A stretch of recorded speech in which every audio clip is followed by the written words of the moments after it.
maayong hapon. So, gikan ko work nya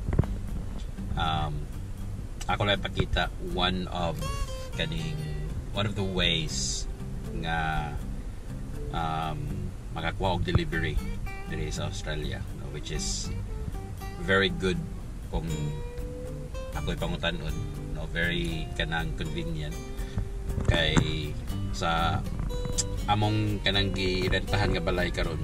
Ang front door is mga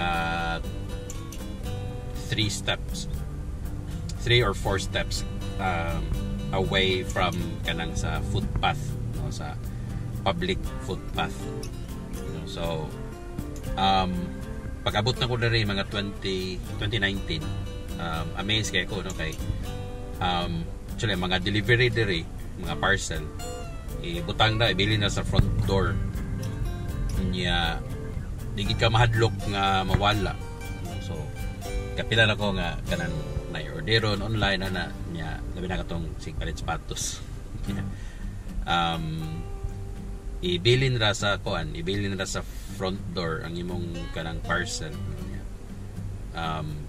digid ka mahadlok nga mawala, niya. Lately kanang daghan na kayo kuan reports nga kanang manguha og parcel, no. So kung nay parcel sa imong front door, kanang kuan namay kanang sa Facebook kanang community board, no, diri sa among lugar. So daghan kay kanang mag-post, no, nga kanang mo na nawala ilang kuan, kanang ikuha ilang parcel, something nga na. So usa sa kanang pinaka kuan pinaka convenient para nako, no, and kanang kuan actually first time na ako mo gamit ani nga service, kay ang akong ginagamit before is kanang parcel collect. So parcel collect bali ngadto nako kuhaon sa post office ang kuan ang akong parcel, no. So ang address nga akong ibutang is didto nakoy kuan kanang number or client number, something parcel collect number, kunya ngadto nako kuhaon sa post office, no. So usually kanang nakoy orderon niya, tanaw nako nga ang estimated delivery kay kuan kanang trabaho ko. So ngadto na ko i-address sa kuan sa post office dito sa kuan sa shopping center kung asa ko nag-work, no, sa Westfield sa Doncaster, kay ngadto na ko i-address kay para while kanang kuan kanang during break time nako or lunch break nako, kuhaon nako dito sa post office akong parcel, no. Pero napoy kuan yun tanan nako, oy murag ang estimated delivery kay kuan kanang day off nako, so gari na ko i-address sa post office nga dool namo dire sa mong kuan dire sa suburb ko ni Minagpuyo. Pero kanang nanapoy usahay, no, nga kanang ma-delay ana, so ngadto na nako makuha kanang next day off nako, or kung naay kanang Thursday or Friday nga hapon hantod gabi ko, so magkuha na ko ni kabuntag yan. Unya lately nakita ni nako kaning gitawag ni siya parcel locker. So parcel locker, naay locker ang imong delivery kay ibutang ra diha sa locker niya, kanang once kanang kuan na kanang ready for collection, tagaan ka og code, no, unsaon nimo pag kanang pick up sa imong parcel. So ganin na ganang buntag nakakuha, actually ato pa kunta ning Tuesday ang estimated delivery niya, wala naabot or naabot siya pero wala ding forward og kanang code, no, para ma-open ako ang locker niya.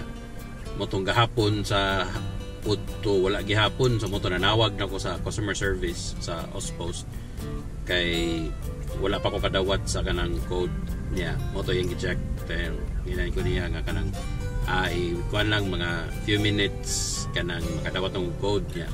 Antod nawa sa kong nahuna mga alas 5 sa hapon Wala, wa man gyapon ko na to code. So mo to nga nitawag ko balik sa customer service mo to yang gi-kuan. I-check niya siya nga kuan kanang i-forward na niya sa kanang ground crew nila something. Niya mo to ganang buntag 8 AM nakadawat na ko sa code no. So ang akong parcel na nasa locker niya kanang ready na ako to collect. So gikan ko work karon ng hapon niya ni diretso ko diri sa kuan. So mo na siya ang parcel locker. So nara siya diri sa kuan kaning servo kaning service station. So doon na ni sa among gipuy-an. So let's go pa ako na to atong parcel.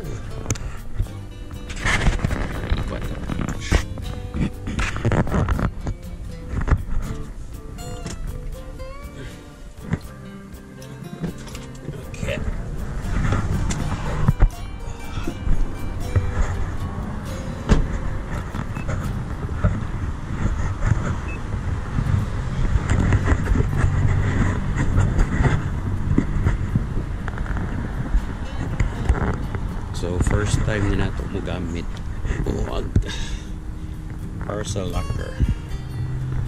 So collect, press 2, scan or enter the code.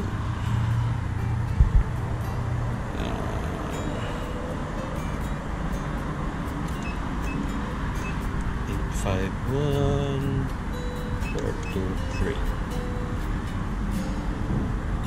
Next, enter your mobile phone number. Okay, so tanaw sa muslayo.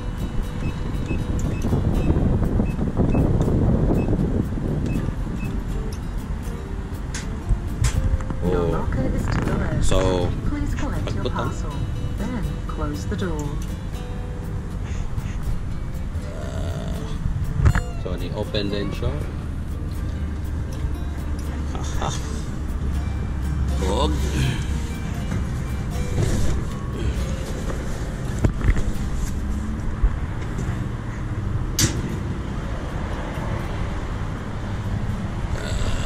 Your locker is open. Make sure you close the door when you have collected.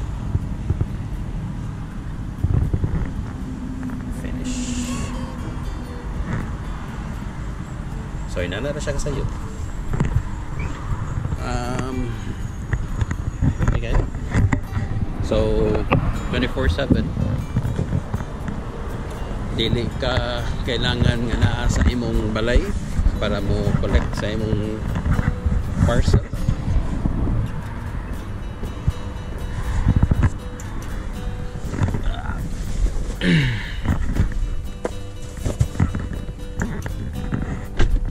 So nana siya kasayon. Ganaki ko niya kay convenient no kanang ang nakabati manggod sa parcel collect kay kanang mag-agad ka sa opening hours sa post office niya.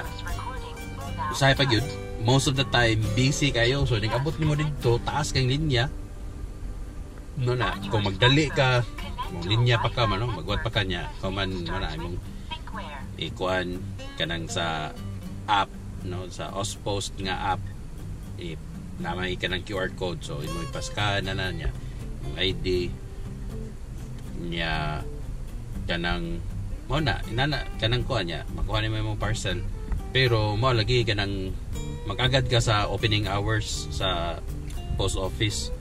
So before naman ni siya parcel locker dito sa Epping like mga next suburb, pero layo po mga kuan mga 10 minute or 10 minute drive, 10 to 15 minute drive gikan diri sa amo. So wala di ko ganahan kay kanang di ko siya layo. Actually di ko siya layo, pero wala lang, mas di prefer nung ko sa katong parcel collect kay mo na nga to na ko i-address sa akong kuan dito sa workplace nako nga post office. Kung expected nako nga trabaho ko ng adlaw no ini ka deliver, or dere dool namo. Pero karon nga nanani siyang kuan no parcel locker kasi on the way ra kini nako dol gianan no padung uli. So mo na nga kuan kaning sulayan ako first time din ako mogamit sa parcel locker niya no, which is very convenient kay 24/7 ang access kunya.